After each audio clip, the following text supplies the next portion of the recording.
अस्सलाम वालेकुम दोस्तों।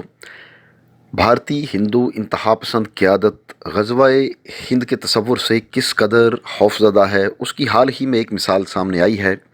अभी अफ़गान स्टूडेंट्स ने यानी अफ़गान मुजाहिदीन ने अपनी एक नई ब्रिगेड लॉन्च की है। अफ़गान मुजाहिदीन या स्टूडेंट्स से हमारी मुराद क्या है, ये आप अच्छी तरह से समझ सकते हैं, क्योंकि अगर उनका नाम लिया जाए तो यूट्यूब हमारी वीडियो को ब्लॉक भी कर सकता है। लिहाजा हम उनको अफ़गान स्टूडेंट्स कहकर बुलाएंगे। तो अफ़गान स्टूडेंट्स की उस ब्रिगेड का नाम रखा गया है पानीपत। जिस तरह उन्होंने बदरी 313 फ़ोर्स बनाई थी, जो उनके कमांडोज़ थे, उसी तरह की ये उन्होंने एक फ़ोर्स बनाई है।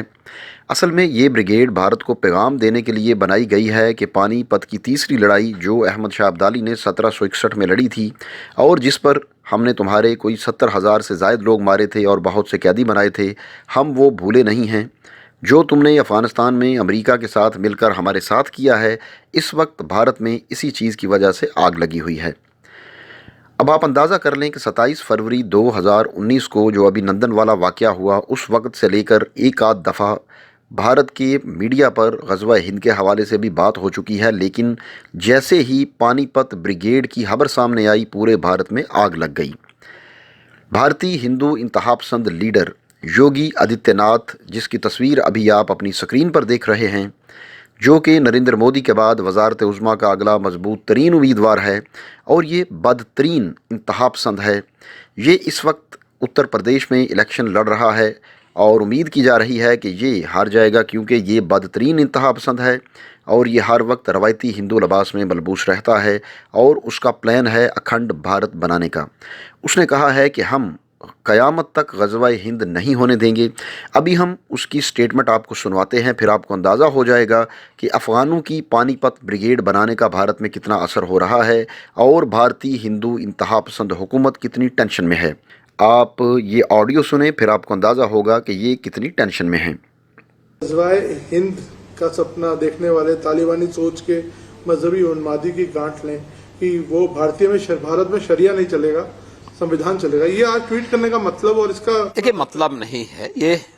इसका मतलब है जो लोग सपना देख रहे हैं ग़ज़वा-ए हिंद का, मैं बहुत स्पष्टता के साथ कह सकता हूं, ये नया भारत है। ये दुनिया के सबसे लोकप्रिय नेता से नरेंद्र मोदी जी के नेतृत्व का भारत है। इस नए भारत में विकास सबका, लेकिन तुष्टीकरण किसी का नहीं। सबका साथ, सबके विकास की भावना के साथ सरकार कार्य कर रही है। सबका विश्वास और सबके प्रयास को लेकर के सरकार चल रही है। ये नया भारत संविधान के अनुरूप चलेगा, शरीयत के अनुरूप नहीं। और मैं इस बात को भी स्पष्टता के साथ कह सकता हूं, ग़ज़वा-ए हिंद का सपना क़यामत के दिन तक भी साकार नहीं होगा। सर, हमने देखा है कि हिजाब को लेकर कंट्रोवर्सी चल रही है, उस पर आपका कोई व्यू है कि हिजाब? देखिए, मेरा तो बहुत स्पष्ट मानना है, भारत की व्यवस्था संविधान के अनुरूप चलनी चाहिए। हमारी व्यक्तिगत आस्था, हमारे व्यक्तिगत स्वयं के अधिकार या हमारी स्वयं की पसंद नापसंद हम देश के ऊपर लागू नहीं कर सकते, संस्थाओं के ऊपर लागू नहीं कर सकते। ये नहीं लागू कर सकते हैं। क्या मैं उत्तर प्रदेश के अंदर सभी कर्मचारियों को या सभी लोगों को ये बोल सकता हूं कि आप भी भगवा धारण करें? ये उनका विषय है, जो उनको धारण करना करें, लेकिन ड्रेस कोड स्कूलों में लागू होना चाहिए। स्कूल का विषय है, स्कूल के अनुशासन का विषय है। आर्मी में कोई ये कहेगा कि हम लोग जो है अपने अनुसार चलेंगे, फोर्स में कोई इस प्रकार की बात करेगा? कहां अनुशासन रह पाएगा? व्यक्तिगत आस्था आपकी अपनी जगह होगी, लेकिन जब संस्थाओं की बात होगी तो संस्था के नियम कानून को हमें मानना होगा। तो दोस्तों, ये थी हमारी आज की वीडियो।